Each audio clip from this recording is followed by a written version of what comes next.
enough to have common sense, enough to know what we should be spending money on. But this goes on decade after decade.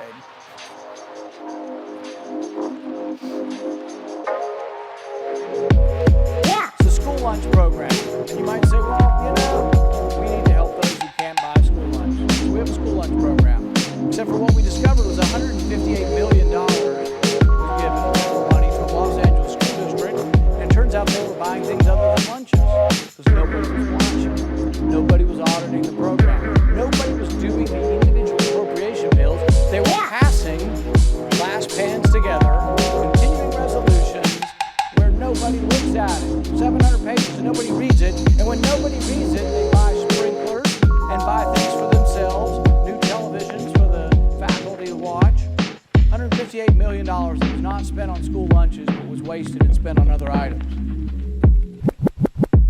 This is the end of side one of this record. Please now, turn it over for the second side. Everybody's heard about climate change, and there's some undertones and overtones of politics in climate change, but in case you haven't heard climate change, the people who want you to hear climate change will spend some of your money to make sure you're listening to them about climate change. So they spent $450,000 on a video game. This is also National Science Foundation. So a whole new generation will be able to play this video game on climate change. And, complete with great graphics, and we've got this game that your kids can play on climate change. It's like, it's just one thing after another.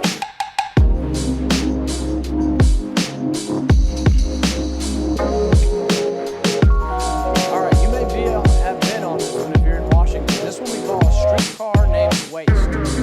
It's a streetcar over here a few blocks on 8th Street, and they spent $1.6 million on it. I think they had already spent more on it before that, but they spent an additional. It goes a mile. It goes from nowhere to nowhere. And you get on and there's nobody on it. And it just cost a fortune. You could walk from one end to the other in about the same time it takes you to go on the subway or on this tramway. And so, but, $1.6 million. And you have to ask yourself, when you see this government spending, would you give money to this? And I ask this question often when I'm home. I ask people, if you had $100 you were going to give because you wanted to help people, would you give it to the Salvation Army or the federal government that spends $1.6 million on a streetcar that goes from nowhere to nowhere and no one rides?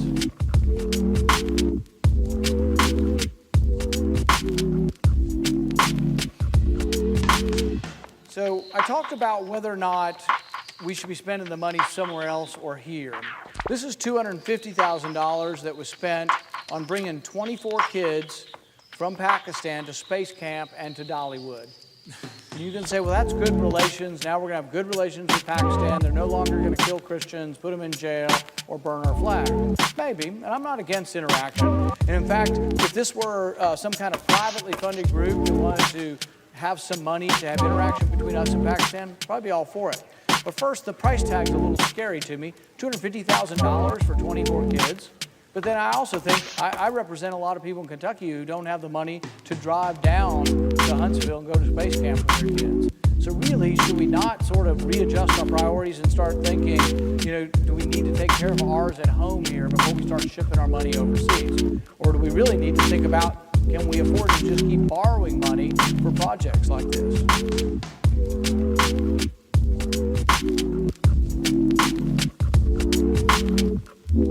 This is the Department of Defense, and this I think we referred to earlier. This was the $29 million worth of heavy equipment that they lost. Can't find it in Afghanistan. It's even worse than that. See, they lost that, but we also made the decision as we were downgrading the war in Afghanistan after the last surge that we did in Afghanistan, that we didn't want the other side to have our stuff, so we blew up a lot of our own stuff. We blew up billions of dollars worth of Humvees, tanks, you name it. But when they were looking and counting it up, they found $29 million worth that they couldn't find. But this is, if you really think about it, you're thinking, how could we have more money for both our national defense and how could we have more money for like infrastructure? You hear people talk about infrastructure. People want to build roads. Republicans and Democrats want to build roads, but guess what? There's no money. We're $1 trillion short this year because we passed these class pans, spend whatever the hell you can find, whatever's not tied down, spend it and give it away. Both sides spend it, there's no tomorrow. But if you say, how could we change our government? Where would there be some money that we could actually save? really some of it is in our foreign policy. We do not have enough, probably for our military to be involved in 7 wars. We might have enough to be involved in maybe 3 or 2 or 1, or maybe we should not be involved in any of the ones we're involved at this point. You know, the thing is, we said after 9/11 we're going to go after those who attacked us, those who aided the attackers, and those who abetted them or supported them. They're all dead. We killed them all, and that's good. We should declare victory and come home from Afghanistan, because right now we're over there nation building. Why do we have trouble with nation building? I'll give you a story from a Navy SEAL I met a couple years ago. He'd been in 19 years. He was a tough guy, like they all are. And he said, you know what? We can go anywhere. We can kill any of our enemies. We can do whatever you ask us to do. But he said the mistake is when the politicians tell us to plant the flag and create a country. We're just not very good at it. Most of our military don't want to be policemen. They don't want to create countries. They soon kill the enemy, come back home to their family. But we kill the enemy, and then we stay, and we stay, and we stay, and we build them schools, we build them roads. I mean, there are some schools that have been built 4 or 5 times and blown up 4 or 5 times by the Taliban. It's terrible that the Taliban doesn't want girls to go to school. It's terrible that the Taliban would do this. But don't the people who live there have some responsibility after we've given them $1 trillion to do something for themselves?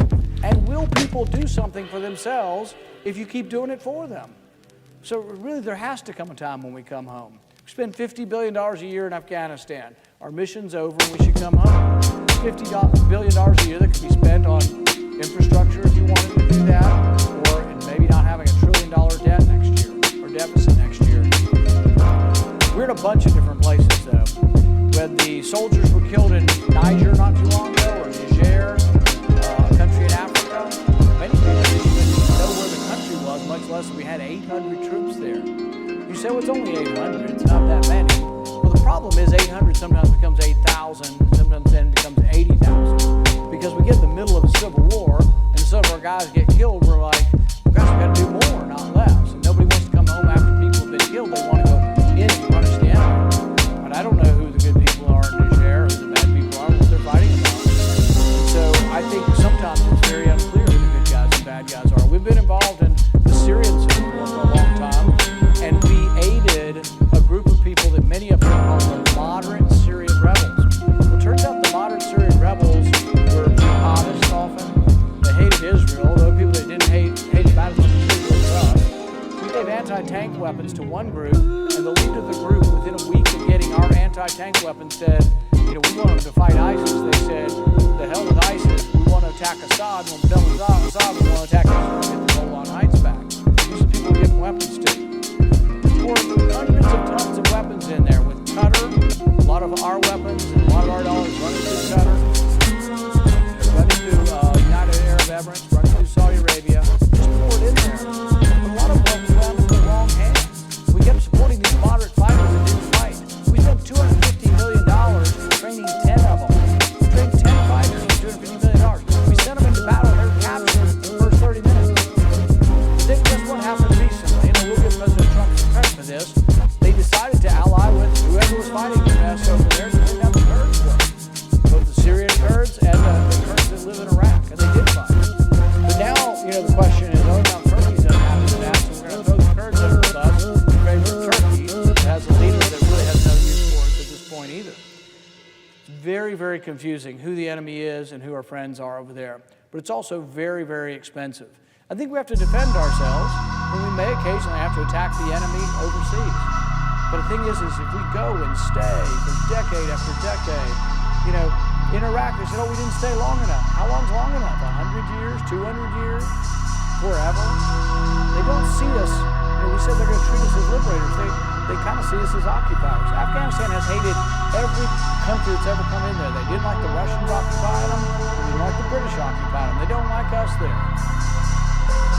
There was a movie with a depiction of the scene not too long ago, and they were in a village, and they just freed the village, and the general was telling them how you were free, you were free, you were free. And the elders of the village gathered and said, will you leave now? Because they realized that wasn't the end.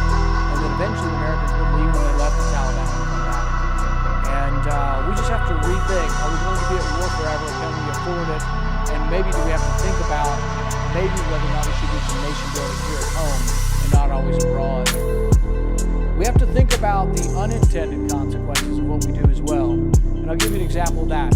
We just recently signed a deal to give Saudi Arabia over $350 billion worth of military equipment. Currently, Saudi Arabia is using that equipment to encircle and blockade a country next to them, Yemen. Yemen's a very poor country.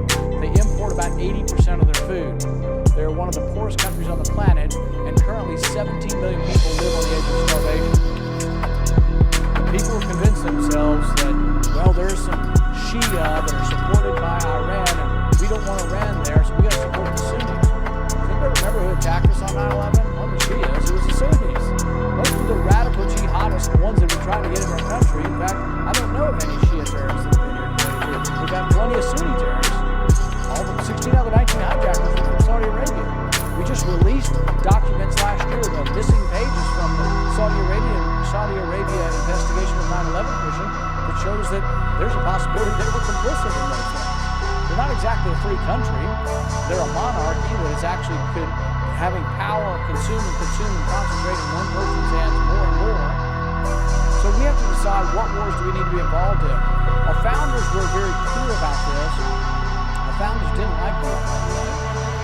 Our founders had seen virtually perpetual war in Europe. Everybody was always fighting somebody, and went on even after the founding of our country. Cousins were fighting cousins, fathers fighting brothers, brothers fighting brothers. Everybody was related. All the royal families of Europe were related. They're always fighting with each other. Of course, they didn't do the fighting. They sent the common man to do the fighting. So when we got to our country, we said, we've got these oceans, enough of that, we want less war. So one of the things they included in the Constitution was this. They included in the Constitution a very specific provision that said when we go to war, we have to declare war. And it has to be passed by Congress. So there was a debate over whether that power should be in Congress or should be in the hands of the president. Madison said this. He said that the executive, the president, is the branch most prone to war. Therefore, with studied care, we gave that power to the legislature.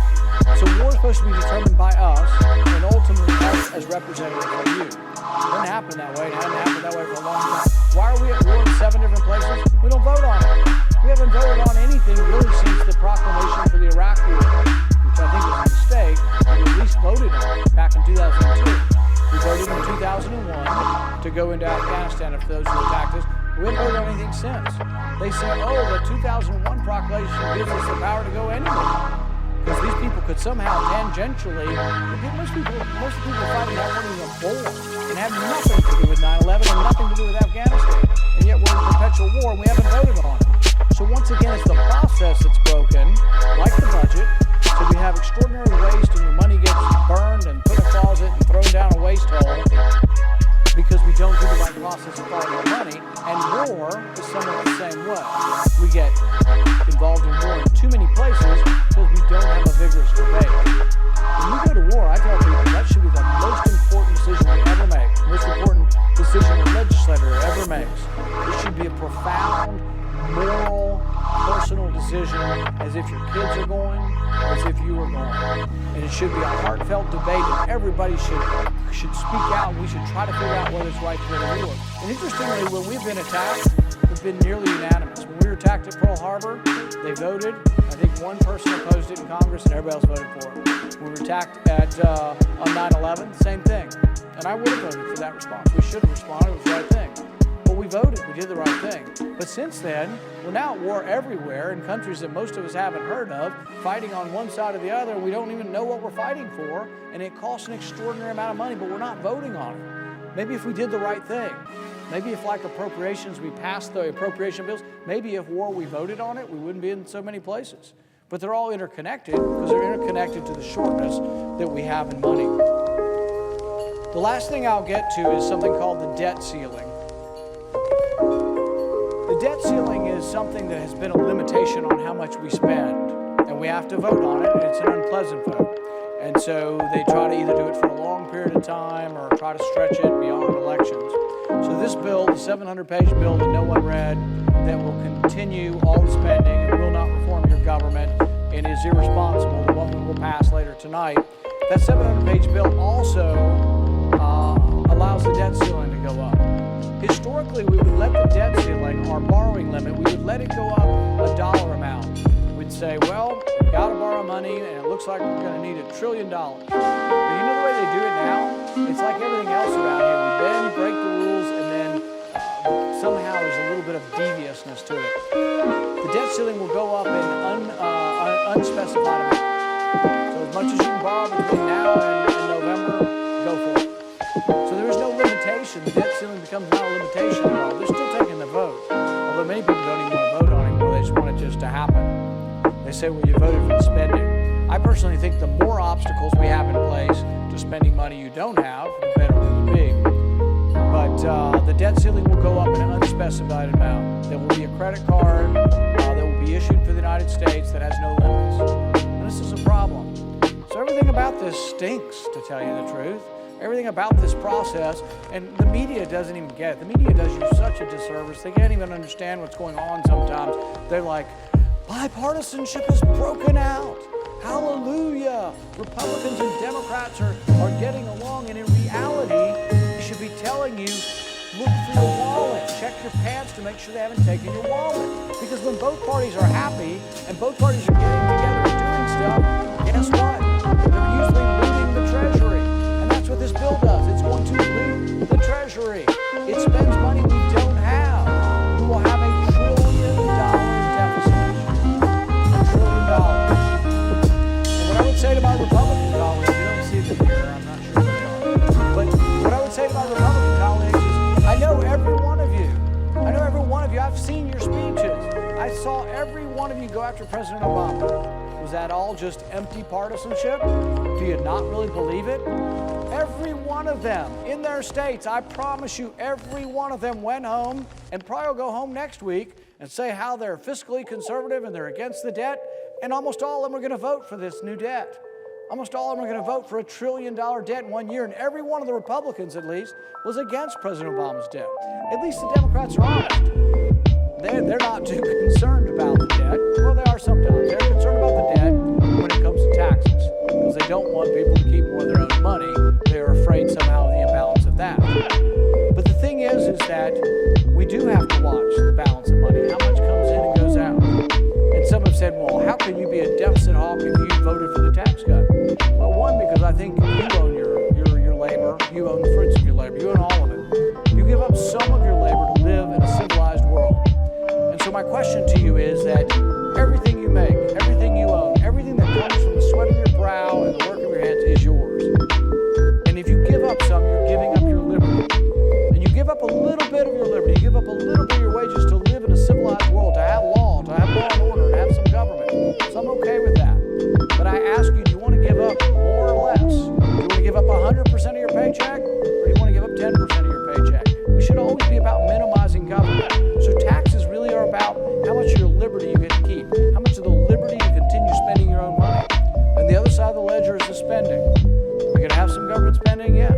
The Constitution laid out very specific requirements for what was allowed to do. Article 1, Section 8 says what Congress can do. They're very few and limited.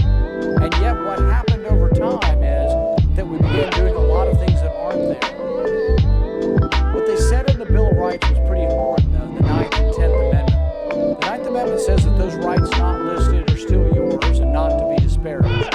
So the Bill of Rights was not a complete listing of your rights. You have many other rights, such as the right to privacy, the right to property, that aren't exactly spelled out in the first 8 amendments.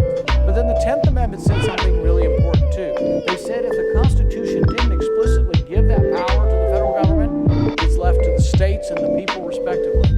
So many of the things we do up here, this is the other reason for our debt.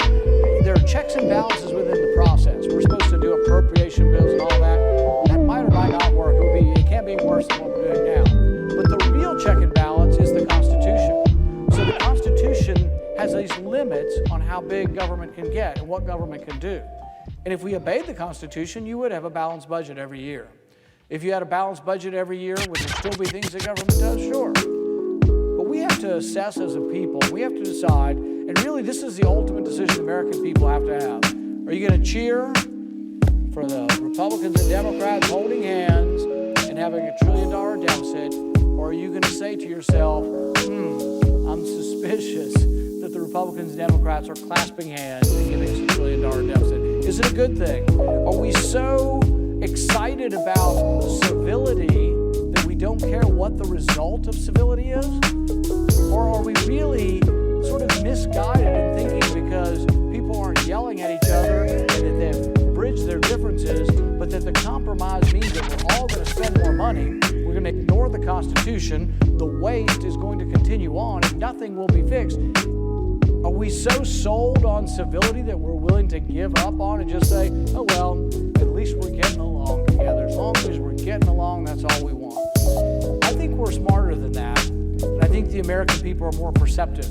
And I think in the end, the American people will see through this. I think they're going to see it in the future as the future unfolds, as the stock market continues to be jittery.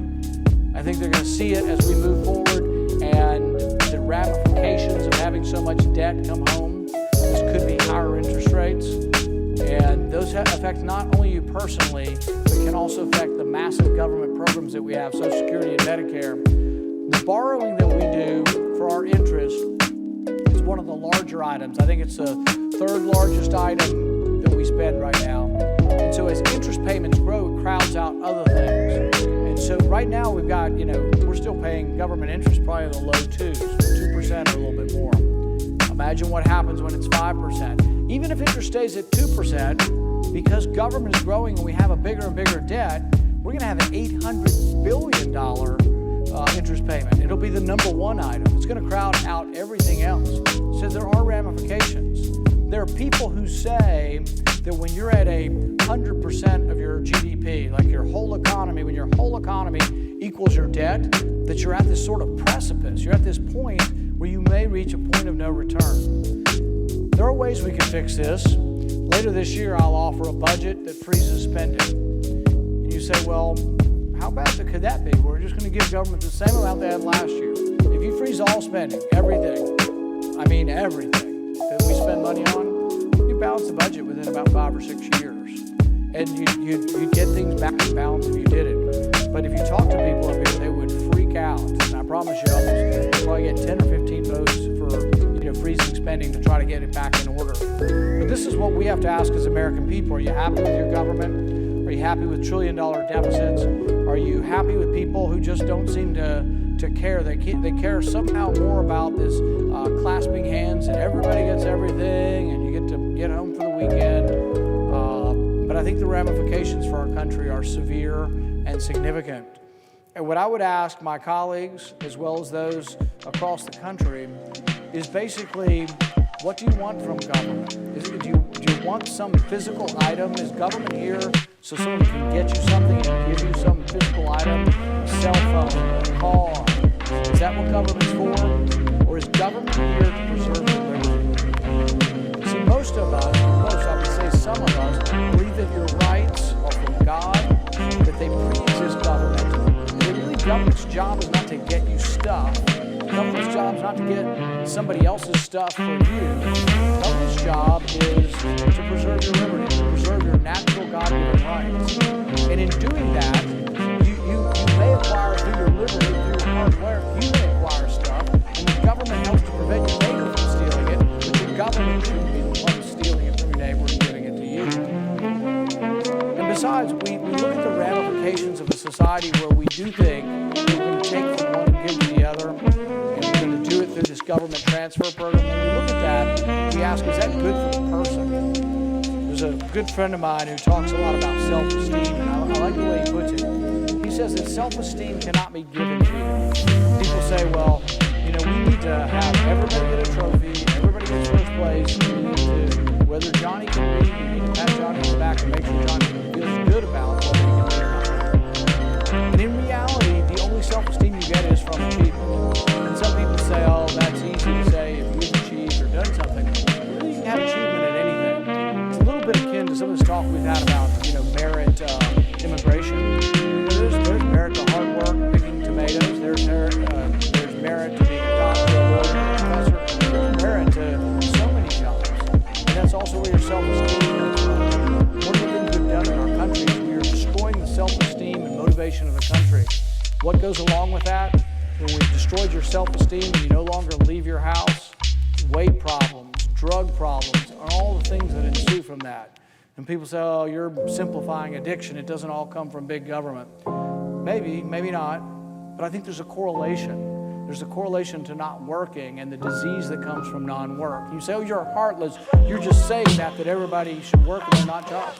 There virtually are full employment now. We have less than 4% unemployment. And yet, where we measure it, we still have communities that have 30% non-workers because they're no longer counted in this. And this is where a lot of the problem exists in our society. A lot of the drug problem is coming from non-workers. And so I think we have to reflect on what we want from government. Do you want something material from government? Do you want some government to give you something that your neighbor has that you don't have?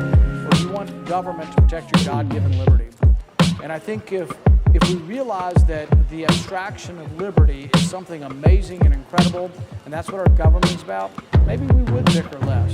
We would become more unified as a people, knowing that what you're trying to get is not something, they talk about whether coveting something is a bad thing. When you covet or you really want something of somebody else's. Some of it's because it's somebody else's, but some of it's wrong about it, but some of it's because it's a material thing you want. Instead of sort of freedom, the freedom to search and seek out through work and through life and through art and through literature, your own bit of self-esteem. And I think if we knew what government was about and we recognized the true function of government, we wouldn't be in this state. But I can tell you that I'm very, very saddened by where we are. I'm saddened mostly by the debate on my side. I have disagreements on the other side, but I know where they are as far as these are concerned. I'm saddened on my side that many people who give lip service to believing and saying when they're hungry or fiscal conservatives will vote for a bill that adds $1 trillion to the debt. And I think really, if we were honest with ourselves, we would say no. People would say, well, the government was shut down. I don't want the government to shut down. I think it's a dumb idea. In fact, I've proposed legislation called the Government Shutdown Protection Act. What my legislation would do is this. You have a year to do your appropriation bills. There's 12 different units of government, and it's your job. That's what you're supposed to do. And we say, well, how do we make these people do their job if they won't do their job? So what we say is over that 12-month period, we say, well, if you don't do your job, government will continue spending, but government will continue spending 1% less. So government would go on spending 99% of what they spent the last year, but every 90 days would take 1% more from government until the people in government decide to do their job. I see some members of the House, they did their job last year. They passed all 12 appropriation bills. And yet the Senate, I think we finally in the end passed one 4 or 5 months into the fiscal year. So I think if you looked at it that way and you said, how can we convince Congress to do its job? That's part of the answer, is passing the individual appropriation bills, but also evaluating them for waste and being concerned with waste. But probably equally important is understanding that the function of government, the powers of government are few, defined, and limited. And that was a big thing that Madison talked about. And when you read the Federalist Papers, he's talking about how there are very specific functions of government. Government wasn't supposed to do everything. There's nothing in the Constitution about education. You say, oh my God, he would get the federal government out of the education system. Absolutely. Get them completely out. The Constitution said nothing about them being in, and we don't have the money for it, and the state governments are better at it. It doesn't say the state government can't be involved. The federal government shouldn't be involved at all in education. We took on a responsibility that wasn't in the Constitution. We don't pay for it. And as a consequence, our government gets bigger and bigger. We take on new functions of government that really were never spelled out in the Constitution. Department of Commerce, it could be gone. You'd never know it probably. But it could be gone. You save $35 billion and most of its functions are not in the Constitution. But see, we have to have some of that debate over what is the proper role, what is the constitutional role, and how would we have that debate if we're not allowed to amend the bill? If we're given a 700-page bill the night before, nobody reads it, and they say, well, it's done. It's a binary choice, their favorite word, binary choice. Take it or leave it.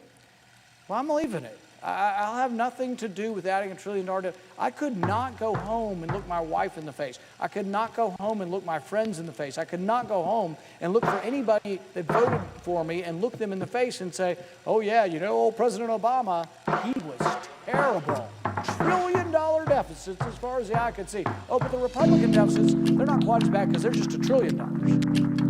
See, that's what we're doing here. The Republican side is telling America $1 trillion deficits are bad when they're Democrats. But they're okay when they're Republicans. So they're telling you deficits are, they're bad when the other guys do it, but they're not so bad when we do it. This is the height of hypocrisy. And this is sort of maybe the uncomfortableness that this debate engenders. And having this uncomfortableness is maybe why we don't want to have amendments. It's sort of backfiring because I'm going to talk about this for quite a while. And we're going to vote at 3 in the morning because they wouldn't let me have a vote during the day. And I probably won't get a vote. But I think it's sort of misguided. We should have had 20 votes. There are votes that Democrats wanted that I probably disagree with and probably would have voted no on, but I would have voted to let them have amendments. This is a big deal. This is our spending. This is what the Congress is supposed to do, is assess our spending and how much we do, and yet we're not going to have amendments to it. It's pre-decided by some secret cabal of leadership from both sides who have now clasped hands to say, we have won, the country has won, we now have $1 trillion deficit this year.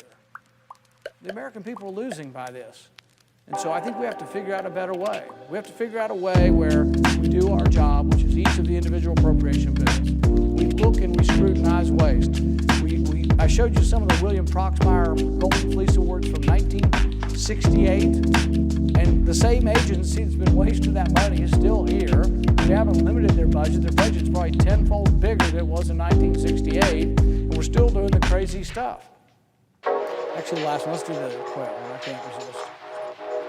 So here's a good one from the same group of people that brought you Neil Armstrong and $700,000 to study, what did he say, one small step for man or one small step for a man. These people, they won up even more Armstrong. They decided that they wanted to know, are Japanese quail more sexually promiscuous on cocaine? Inquiring minds want to know. And the thing is I think we could probably hold the audience. I wish there was a button now we could ask people to sort of dial in and push the button. Do you think Japanese quail are more sexually promiscuous on cocaine? We spent money. We spent $356,000 studying it. See, this is the kind of craziness. But why do we do this every year? Why does it get better? We don't look at it. So if you have a 700-page bill and nobody looks at it, how are you ever going to find this? Even in an appropriation bill, if we did an appropriation bill that included this, it would still be 500 pages long, and you'd have to hunt long and hard to find it. Why don't we have conditions on how you spend your money? Because we don't look at it. Nobody reads any of these bills. We don't do individual bills. People come to my office and they say, well, I'm for legal aid, and I think people should be able to have a lawyer, and poor people should get help. I listen to them and I say, well, I've never voted on that. I probably will never vote on that. I won't even vote on the Department of Government that oversees legal aid because I'm given a 700-page bill that has all of the government spending. So what's ironic about this is we have dozens and dozens of people who come to our office every day saying, we like this part of the government. And I say, well, I never get to vote on it. So I don't know if I can help you or hurt you because I never get to vote on that part of government. They make me vote on all of the government. So it's either all or none. The binary choice is shut it down or keep it open, but don't reform it. I think it's a terrible choice. I did a hearing this week and I called it the terrible, rotten, no good way to run your government. And that's what I believe. It's a terrible, rotten, no good way to run your government, and we just shouldn't do it. And I'll tell you this is a secret, so don't tell anyone. But when I talk to people, I've talked to probably 50 senators in the last 3 weeks. And you know what most of them say? Well, we kind of agree with you in a really crummy way. This is the last time I'm voting for you. And I say, well, didn't you tell me that last year? Didn't I hear that the year before? That was your last CR you're ever voting for? You're never going to vote for another one? You know what would happen? Let's say that this speech was so persuasive that all my colleagues came in here and got a conscience, and they all voted down this spending and said, hooey with all of you, we're going to not spend all that money. The government would shut down over the weekend, we'd come back on Monday and do our job. And then we'd start looking at the spending individually, we'd start looking at each individual items, and we'd say, these are things we shouldn't spend it on, these are things we should. We'd begin that process. The other thing is, if you pass one appropriation bill, then you don't have to worry about that part. So once you pass the defense appropriation bill, that's more than 1/12 of the government, it's probably about 1/3 of the government. You pass that, then you don't have to worry about that shutting down. So each time you pass an appropriation bill, you move on to another. But we have to do that. And I think the thing that's disappointing is probably everybody in here, Republican and Democrat, will tell you, oh, this is a terrible way to run your government. and yet we're doing it. And we did it a week ago, and we did it 3 weeks ago, we did it a month ago. This is the 4th time we've done it this year. Since I've been here, we have never passed all the appropriation bills. We've never had extended debate in committees. I was thinking about this the other day, and I was thinking, what if the first day you got sworn in, the leadership sat in the chair, and all 100 people were required to be here or requested strongly to be here, and we had a frank discussion, and we said to both sides, this is the year. I'm not doing any continuing resolutions, and guess what? It'll just shut down if we don't. But we're going to do our job, and in the first 3 months of the fiscal year, we're going to have hearings. And the main job of the hearings will be to both authorize and appropriate the money. 3 months for each committee. That'd be a pretty long time, actually. And then maybe spend a whole week or 2 weeks in the committee with amendments, with specific things like, we've decided this year not to study what cocaine does for Japanese quail. So this would be the year we finally stop doing that. And you'd have that debate, and you'd have 3 months on committees, and then you'd have 9 months left to do the spending bills. And then you'd say, if you were gathered sitting in the chair, you'd say to everyone, this is the way we're going to do it. And then each appropriation bill, we're going to take 3 weeks on the floor to do it. 3 weeks. We're not going to putter around, obfuscate, and not have any amendments until, this is what we're doing. We're getting, the one reason we're going to send this over to the House at midnight is we're hoping they're too tired to vote no. So we're going to send it over late tonight, or 3 in the morning, maybe when it's going to be sent over. But it's purposefully done. We don't do amendments. We don't do anything in a timely fashion. We wait around to the very end. In the very end, we're trying to wear people out so there isn't sufficient energy to really scrutinize your government and its spending. We've had all week. We could have done this. But let's say you did committee hearings for 3 months, and then for 9 months, the rest of the fiscal year, you did your appropriation bills. You spent 2 or 3 weeks on the floor, and you let people bring amendments. My first amendment would be bringing the National Science Foundation is no longer able to do most of the stuff they do. The only way you do this is you'd have to give them less money. Maybe half as much, I don't know, 25% of what they get. I mean, a lot less, because they're spending a lot of it on things they shouldn't be doing. But this goes throughout government. We have the same debate all the time. We had this debate with the post office. They were losing $1 billion a quarter. That's quite a bit of money. And then they came before our committee and they said, well, we need to pay them sufficiently. You can't have good quality people unless you pay them. So they wanted to pay the top guy like $1 million, $1.5 million. And I said, well, to keep talent, to keep quality, how much talent does it take to lose $1 billion a quarter? It's like, I'll do it for less than that, but I can lose $500 million, for $500,000 a year. I mean, it's the ridiculous notion of government.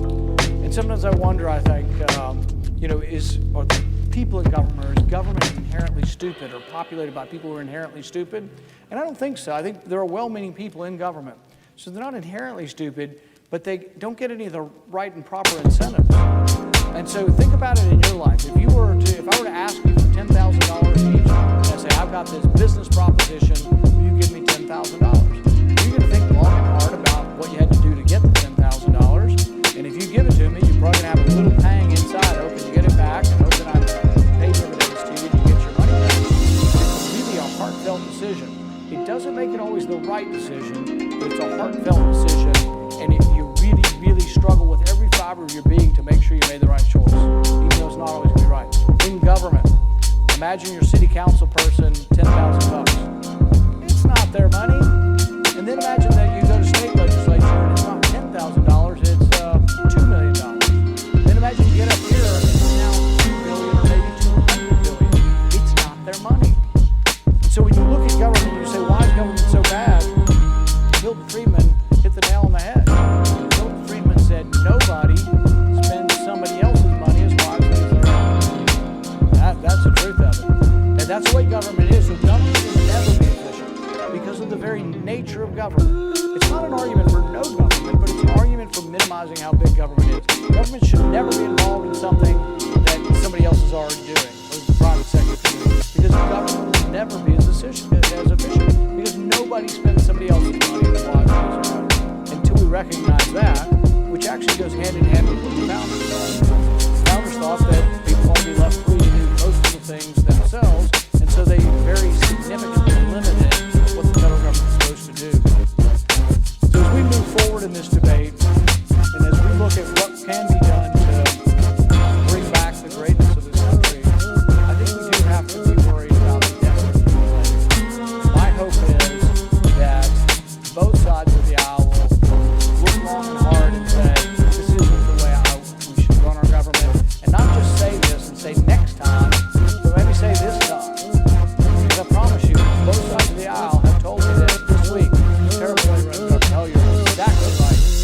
resolutions, putting all the spending in one bill and not reading it and having no analysis and not getting rid of the waste is a terrible way to run a government. But almost everybody who told me that this week is going to vote for it. So the only way this ever gets fixed is you've got to call these people and convince them that they need to do their job, which is do the individual appropriation bills. They need to pay attention to the Constitution, or frankly, you need new people. And so that's what the American people have decided. You need new people, or are you happy with them borrowing $1 trillion? I think it's completely and utterly irresponsible, and I think it's something that no American family would do. I don't care whether you're a Democrat or Republican or independent. No American family lives the way your government does. It's completely and utterly irresponsible. So as we look at this debate, my hope is that both sides will come together and say, enough's enough. This is the time. Tonight I say no. Thank you, Mr. President.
Carolina. Yes, unanimous consent to make a phone call. The Senate is not in a quorum. I'm sorry. Okay, The thank you. Senator's recognized. I'd like to, please inform me when 10 minutes has expired. Thank you. Mr. President, I rise tonight to let the military know that we may have a short night in the Senate, but you're going to have better days ahead. This whole exercise for me is about you. It's about those who've been fighting this war for the last 17 years. It's about stopping the madness created by the Congress in 2011. What we did in 2011 is come up with a budget proposal called sequestration, that if we could not find a bipartisan path forward to cut $1.2 trillion from the federal budget over a decade, we would punish the military by taking $600 billion out of the military and $600 billion out of non-defense spending and leaving entitlements alone where the money's at. Nobody thought it would happen. It was a penalty clause in the Budget Control Act to make sure that the super committee would act responsibly. Well, guess what? They didn't. No use blaming them over everybody else. The bottom line is we couldn't reach a budget agreement. We spent $47 trillion over the next 10 years is how much we'll spend. We couldn't save $1.2 trillion, so sequestration kicks in. So what has it done to our military? This is what General Mattis says, the Secretary of Defense. Let me be clear, as hard as the last 16 years of war have been on our military, no enemy in the field has done as much harm to the readiness of U.S. military than the combined impact of the Budget Control Act's defense spending caps, worsened by operating for 10 of the last 11 years under continuing resolutions of varied and unpredictable duration. This is the Secretary of Defense telling the Congress that no enemy on the battlefield has done more damage to our military than the budget agreement that we reached in 2011. So I want to congratulate President Trump for keeping his campaign promise to rebuild the military. In case you couldn't understand what I said, here it is in writing. And spend some time looking at it. This is one of the most respected warriors of his generation, who's now Secretary of Defense, telling the Congress to end the madness. And tonight, we're going to end the madness. If we have to lose some sleep, we're going to end the madness. We're going to spend $160 billion over the next 2 years rebuilding a military that has been in decline since 2011. How bad is it? It's terrible. If you don't believe me, just listen to what our commanders say. The Navy is about 60% of the F-18s in the Navy aren't able to fly. We've lost more people in training accidents than we've lost on the battlefield. If you ask every military commander, they will tell you that sequestration has done a lot of damage when it comes to our military readiness. So this $160 billion infusion of cash is much needed. And when you talk about deficits, here's what I can tell you. We're spending GDP-wise at the lowest level on defense really since World War II. When you look at GDP spending on defense, it's been above 4, close to 5% of GDP. We're in 3.5 range. So when I hear Senator Paul say we've doubled the defense budget compared to GDP spending on defense, we're at the low end. What's happened since 2011? This is the way the world has turned out since we passed sequestration through the Budget Control Act. The Syrian civil war came about, the collapse of Libya, the rise of ISIL, the invasion of the Ukraine and the annexation of Crimea by Russia. China is building islands over land claimed by others. Yemen is falling apart. North Korea is pressing toward the capability to hit the homeland with a nuclear-tipped missile. We've had cyber attacks come from North Korea. The bottom line, since 2011, all hell has broke loose, and we've been standing around here looking at each other instead of listening to our commanders. President Trump has listened. President Trump is behind this budget agreement. 2 years of funding to rebuild the military at a time they need every dollar they can get. So, as As to the deficits, yes, it bothers me. But here's what I can tell the public without any hesitation. You can eliminate the Department of Defense and you're not going to change the debt situation long-term for the country. 2/3 of the debt is driven by mandatory spending and interest on the debt itself. Medicare, Medicaid, Social Security are entitlement programs that are growing in a tremendous fashion because the baby boomers are retiring en masse. You have less workers and all these trust funds are failing. That's what drives the debt, not military spending. 1/3 of the federal budget is discretionary spending. Out of that 1/3 comes the military, and it's about 50% of 1/3. All I can say is that I want to applaud Senator McConnell and Senator Schumer for reaching an agreement. The non-defense spending is about $160-something billion. Now, what does that mean? That helps the FBI. The FBI, without this infusion of cash, will have less agents in 2018 than they did in 2013. Now, they're on the front line defending the nation as much as anybody else. The Department of Homeland Security, CIA, National Security Administration, the CIA, all of these non-defense agencies have a defense role, and they will benefit from this budget agreement. Sequestration did not get us out of debt. Fixing sequestration is not going to add to the debt in any serious way. Every Republican voted for the tax cuts because we believe that the $1.5 trillion will be made up by economic growth and then some. And I think we're more right than wrong about that. When it comes to defense spending, Republicans and Democrats have finally listened to this statement by General Mattis, and all of us came together behind our president to increase defense spending in a fashion relevant to the need. To those who believe that the military is well funded, you're not listening to anybody in the military. You haven't spent any time out in the field. I've been to Iraq and Afghanistan 42 times in the last decade. I can tell you the pressure that's been placed upon our military. You have to put all the money in deploying people, robbing Peter to pay Paul, so training suffers, readiness suffers. It's a miserable experience to be in the military in the last 4 or 5 years. Families go lacking. People deploy more than they should because we're not big enough. This $160 billion is going to allow us to grow the Navy. We're moving toward a 350-ship Navy, not 278. We've got the smallest Navy since 1915. The smallest Army since 1940 is where we're headed under sequestration. This turns it around. So President Trump, thank you for keeping your promise to rebuild our military. To Senator Schumer and McConnell, thank you for working together and getting us on track to rebuild the military and help some accounts that need help outside the military. To the members of the body, there's a million reasons to vote no in any bill. Well, I respect how you vote. I just don't know how you go to the military and explain your vote if you vote no.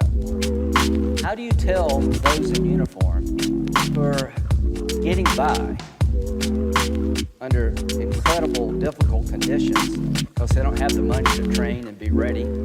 They're in a hot war. What do you tell them? Well, I voted no because this and that. You know, the deficit and debt are a problem. Senator Paul, to his great credit, is willing to reform entitlements.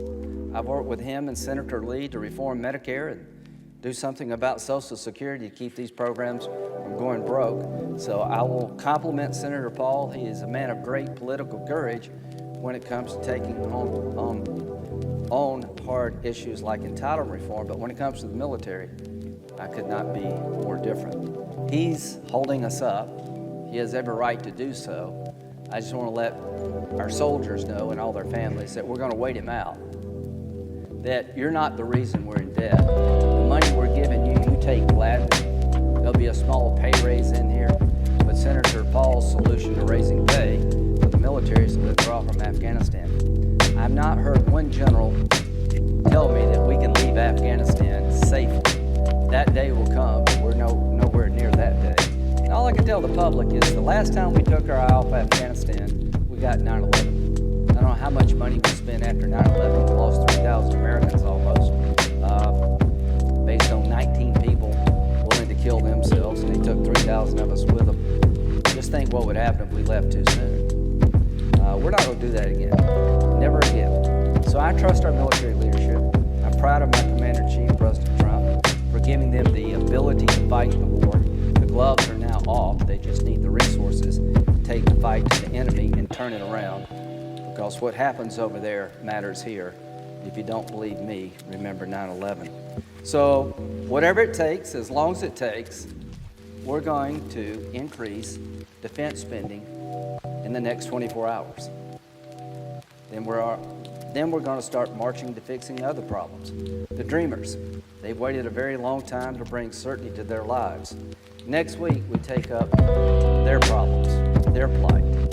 But the one thing I can tell you, today, in the next 24 hours, we're going to end the nightmare for the military.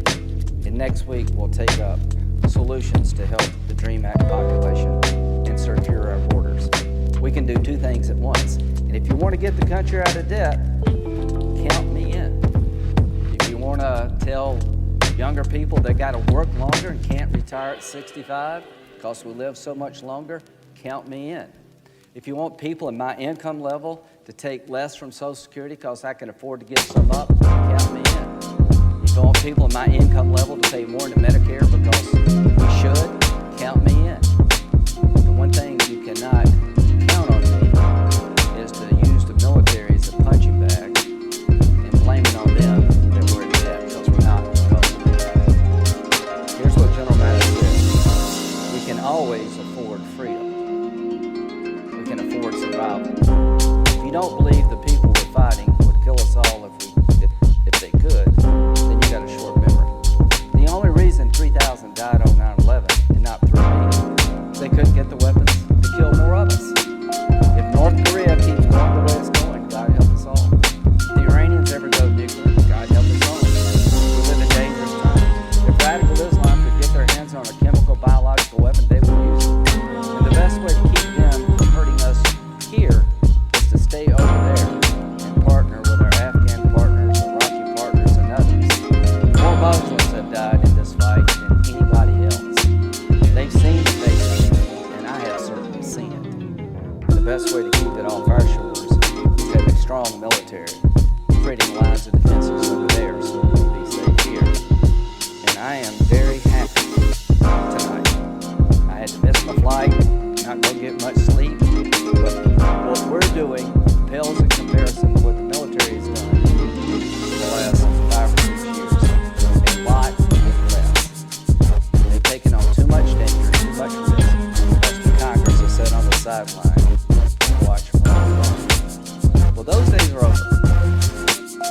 Whenever we vote, we're going to vote. I'll make a prediction. We're going to get more than 60 votes to run the military.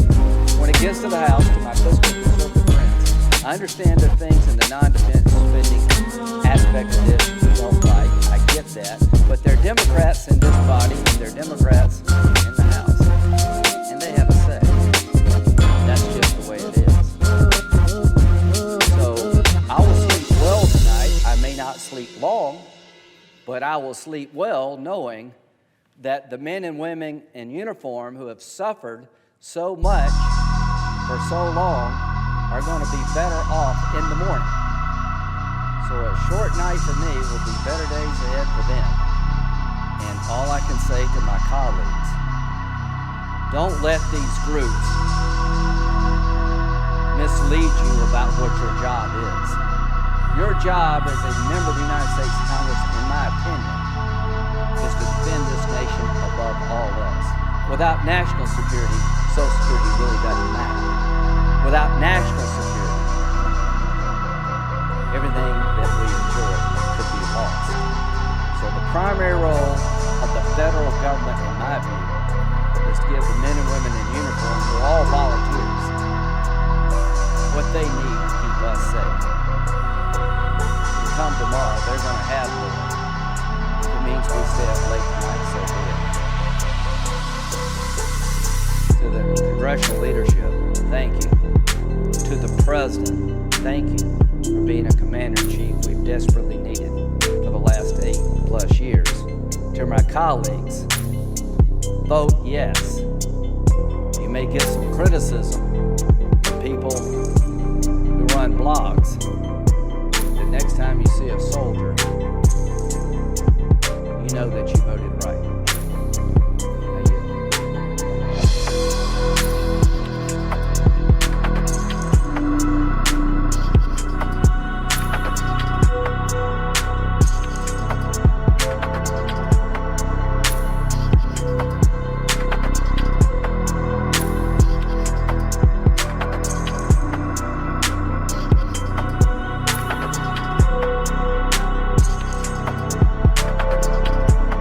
Thank you.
The senator from South Carolina. Thank you. I will be making unanimous consent request here just in a second. And the reason I'm doing this, I think every hour that we go without funding the military, every day that we wait, the longer we continue this madness, the worse it is for those who fight a war we can't afford to lose.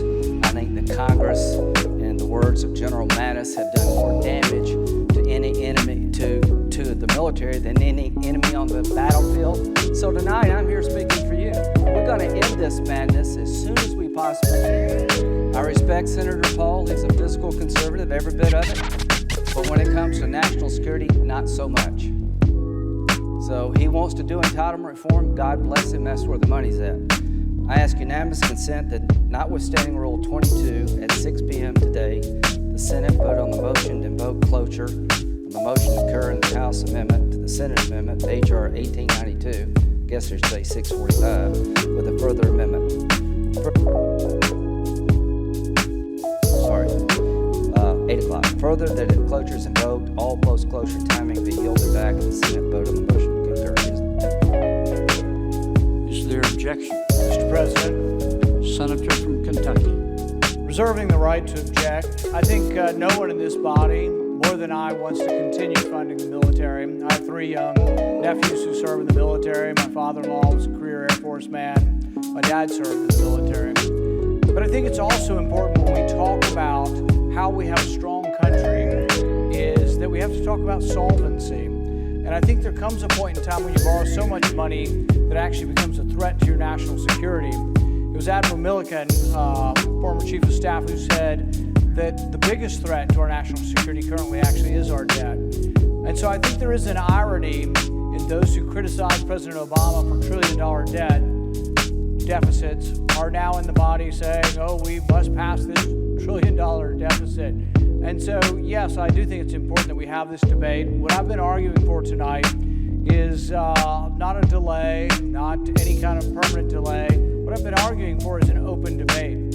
So if we're having all the spending, every last bit of spending has been glommed together in one bill, 700 pages. No one's read it. Nobody has any idea what's in it.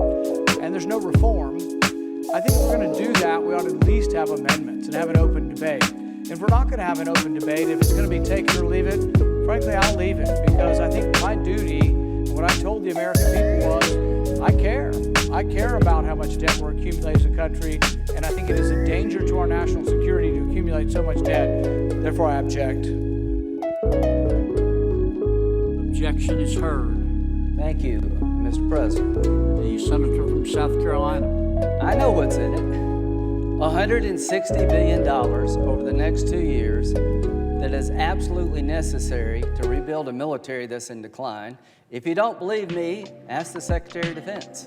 There's other things in this bill, some of which I like, some of which I don't. I know this, that the President of the United States, who's our Commander-in-Chief, says he will sign it if you will send it to him. And the reason that we're not going to send it to him right now is because Senator Paul has every right to object. This is a debate worth having. What is the most important thing for our country? You know, the deficit and debt are real. And to his credit, Senator Paul is willing to do the hard things, like change the age of retirement, means death benefits. That's how you get out of debt. What we're doing tonight is putting money into the pipeline of a military that has suffered mightily since Senator Paul and others voted for sequestration in 2011. Enough is enough. The day of reckoning is upon us. Every hour, every minute matters to me. So what I'm trying to tell people back in South Carolina, you're worried about the debt deficit, count me in. But to go to there, you have to do something that very few people will do. And Senator Paul is not in the category of the very few. On the debt and deficit, I'll give him high marks. On national security. He said tonight on television, the best way to give the military pay raise is to withdraw from Afghanistan. Go over to Afghanistan before you say that.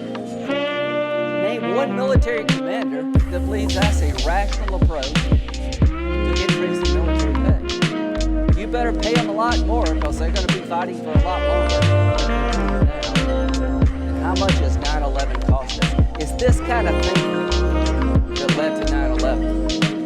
people I know who like that idea are the Taliban. They wish we would leave tomorrow. And ISIL is now present in Afghanistan. I wish the world were not so dangerous, and I wish it wasn't so complicated, but it is. Have we learned nothing from radical Islam? Leave them alone, they will leave you alone doesn't quite work. Their goal is to destroy their faith and rebuild it in the image of their view of Islam, to destroy our friends in Israel, to come after Christians, vegetarians, libertarians, you name it, they're coming after you if you don't bend to their will. And the only thing between them and us are the men and women in the military, the 1% who have suffered mightily.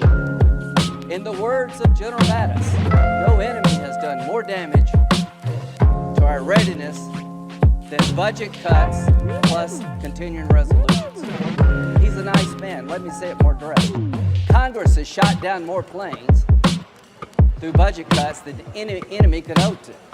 Congress has crippled the Navy more than the Chinese or the Russians could ever hope to. Congress has made it harder for people to be with their families because our military is too small for the times in which we live. The times in which we live are the most dangerous since the 30s.